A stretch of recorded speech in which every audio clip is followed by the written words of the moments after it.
સુરતના ડભોલીમાં social media ઇન્ફ્લુએન્સરની ઉપસ્થિતિમાં યોજાયેલ એક કાર્યક્રમમાં નાયબ મુખ્યમંત્રી હર્ષ સંઘવીએ હાજરી આપી હતી.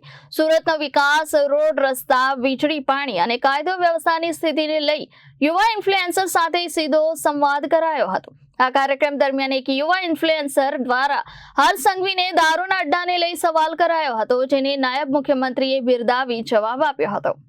સંવાદ દરમિયાન વાતાવરણ ત્યારે ગરમાયું જ્યારે એક યુવા ઇન્ફ્લુએન્સરે નિડરતાથી માઇક પકડી ગૃહમંત્રીને સીધો સવાલ કર્યો હતો. તેણે કહ્યું કે સાહેબ, હું પીતો નથી, જેથી ડરતો નથી, એટલે હું ખુલ્લેઆમ બોલી શકું છું.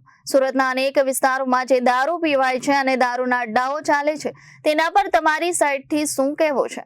આ સવાલ સાંભળીને હોલમાં એક ક્ષણ માટે શાંતિ છવાઈ ગઈ હતી, પરંતુ હર્ષ સંઘવીએ આ સવાલને ખૂબ જ ગંભીરતાથી લીધો હતો.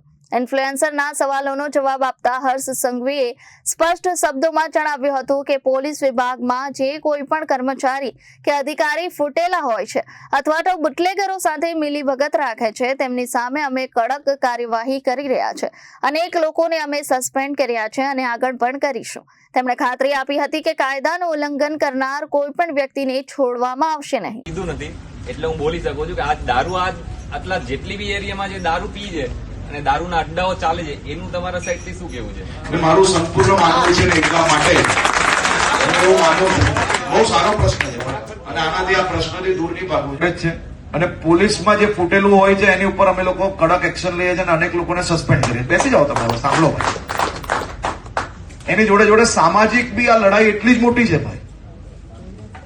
સામાજિક લડાઈ આપણે જેટલું ધારીએ છીએ એનાથી બી મોટી છે. દરેક સમાજની અંદર આપણે આને સામાજિક મુદ્દો બનાવીને મજબૂતાઈથી સમાજની અંદર આવા જેટલા બી દૂષણ જોડે જોડાયેલા લોકો છે એને દૂષણ છોડાવવા માટે બી આપણે પ્રયાસ સાથે મળીને કરવો પડશે.